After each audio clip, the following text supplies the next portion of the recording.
Hey guys, it's Lars, and today I have my final thoughts about the Traxxas Nitro Slash, and I like this lighting because this totally looks pink, and it actually would look awesome like that.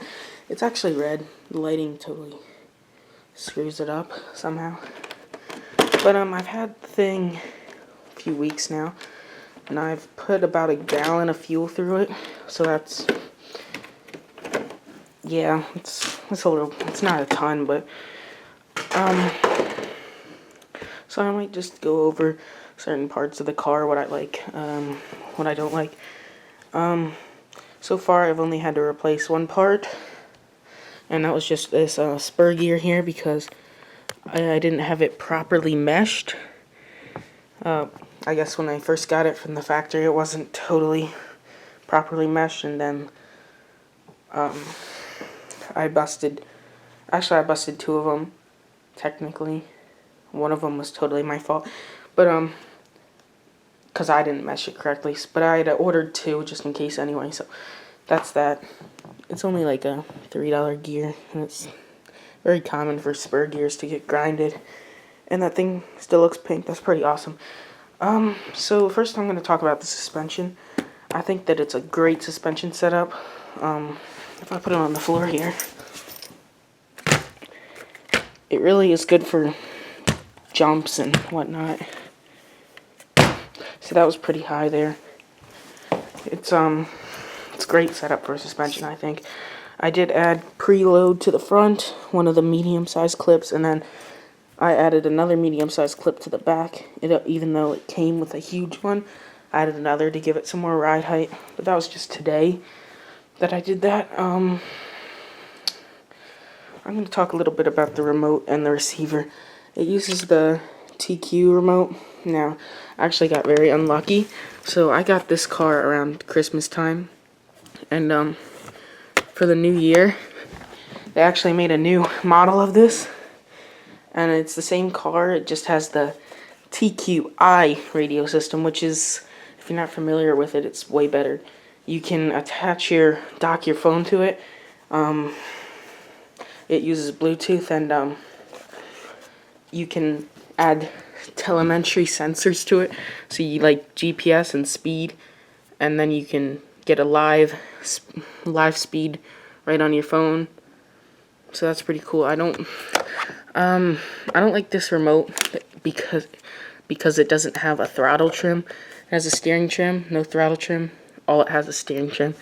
So that's pretty bad.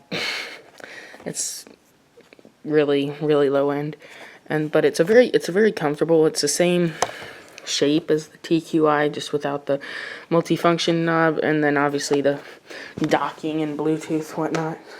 And I'm just in this chair right now. So the fuel tank, it's a pretty big fuel tank. It's 150cc, so that works good. The servos, they're the 2055s. Let me just turn the car around here. These are the 2055s. Very old servo they used on some of the older Traxxas models. I wish they would have put 2056s, which are the same as these but waterproof when you buy them. I'm gonna waterproof these, but right now I haven't done it yet. Need to get the stuff to do it. Tires, the back ones are good tires. They're the S1 compound, and the front tires are the normal, what they call spec compound, and these are replica. Actually, that's interesting. These aren't the I never noticed that. They're supposed to, the ones I had seen online are supposed to be BF Goodrich replicas. Actually, I wonder if it said that on the box or not, but maybe they had some type of copyright issue or something, so they changed that. So yeah, I like the fuel tank's decent size. The pipe here, it's a pretty crappy plastic pipe, but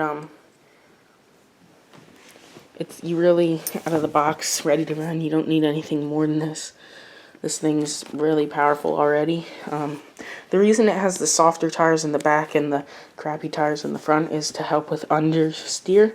Or, no, cause understeer, I think, if I'm saying everything right, because this is the Traxxas 3.3 engine, which is a very, very powerful engine.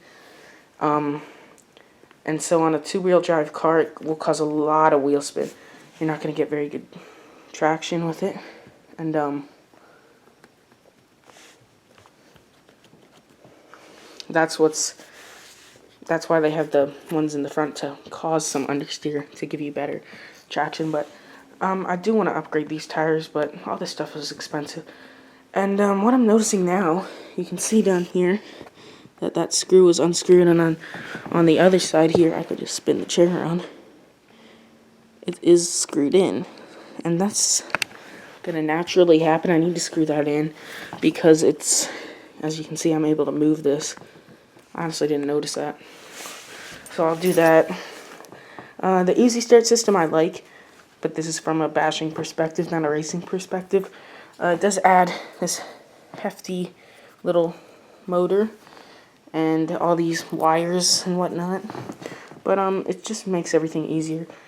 You don't have to pull start or anything. Same steering servo as throttle servo. 2055. As I said, I would have preferred 2056s. The engine break-in went fine. I have it decently tuned at the moment. Yeah. Just a heads up, if you buy this car, replace the batteries in the receiver box often. Even when there's still half a charge in the battery, it can cause interference and whatnot. So I recommend that. I guess this is technically isn't a waterproof receiver box, but it is going to keep out a lot of water.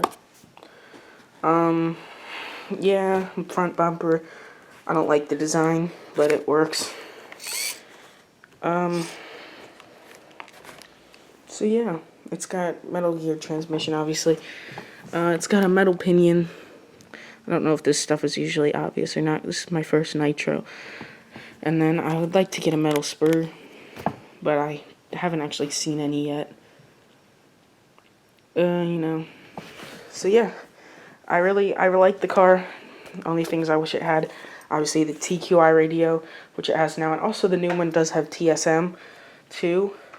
I would have bought the orange version, honestly, but they just out of stock, so I got the pink version. It's obviously whole new premium body. You can't get it. I'm like, actually, I wonder if this is gonna show up red pink on the computer. It might just be on my camera screen. Anyway, pink or red, either one works. I really like the car. I had some trouble getting the idle set right. Just be patient and keep doing it. Go online, look at videos, join an RC car forum or something. I'm actually part of a Facebook group. But anyway, that's it for today, and I'll see you guys later.